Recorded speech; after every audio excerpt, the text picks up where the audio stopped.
নমস্কার, আমি দিদির ইচ্ছে থেকে দিদি আবারও চলে এলাম তোমাদের সামনে নতুন আরও একটি ভিডিও নিয়ে।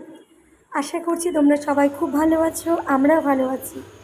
তো দেখো, গতকাল রাত্রেবেলা আমি মাটন কষা করেছিলাম। তো প্রথমে মাটনটাকে খুব সুন্দর করে ধুয়ে হালকা লবণ আর একটু সর্ষের তেল দিয়ে ম্যারিনেট করে রেখে দিয়েছিলাম।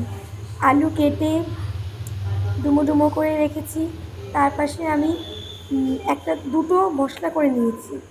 আর সাইডে আমি একটুখানি ওই টক দইটাকে ফেটিয়ে রেখেছি আর রসুনটাকে সুন্দর করে ধুয়ে রেখে দিয়েছি। তো এই মশলার মধ্যে আমি দিয়েছিলাম একটাতে আদা, এই 3 থেকে 4টে কাঁচা লঙ্কা, পেঁয়াজ, রসুন, টমেটো।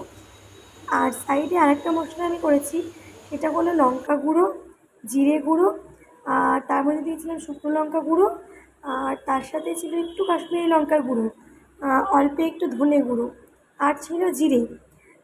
এইটুকু মশলা, ব্যাস। হলুদ লবণ দিয়ে আমি রেডি করে রেখেছি। তো প্রথমে আমি কড়াইতে তেল দিয়ে তারপরে ওর মধ্যে একটুখানি আমি লবণ দিয়ে দিলাম, যাতে করে তেলটা আর ছিটবে না। তোমরা যে যাই রান্না করো না কেন, যদি কড়াইতে তেল ফাইন করে গরম করে নিয়ে একটুখানি সর্ষের তেলে আর কি অল্প একটু করে লবণ দিয়ে দাও, তাহলে আর কোনোভাবেই তেল গায়ে ছিটবে না। তো যাই হোক, আমি সেভাবেই শুরু করলাম। তারপর চলো কীভাবে কী করলাম তোমাদেরকে দেখাচ্ছি। আলুটাকে আমি ফাইন করে লাল করে ভেজে নেব। তারপর সেই আলুটা হালকা হালকা মানে রেড হয়ে ভাজা হয়ে যাবে, তখন আমি ওর মধ্যে রসুন দিয়ে দেবো। এবার আলু আর রসুনটাকে আমি আরও সুন্দরভাবে লাল করে ভেজে নেব।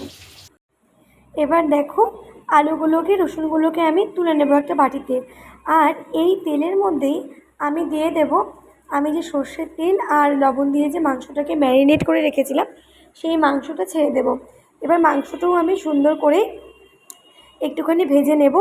ভেজে নিয়ে আমি ওর মধ্যে দিয়ে দেব শুধুমাত্র টক দই।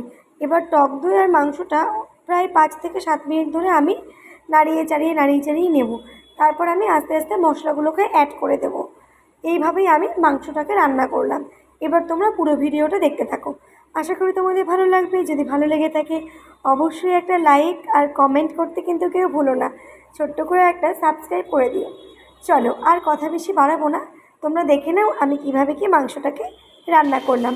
তোমরা কিন্তু ট্রাই করো আর আমাকে জানিও যে কেমন হয়েছিল মাংস রান্নাটা।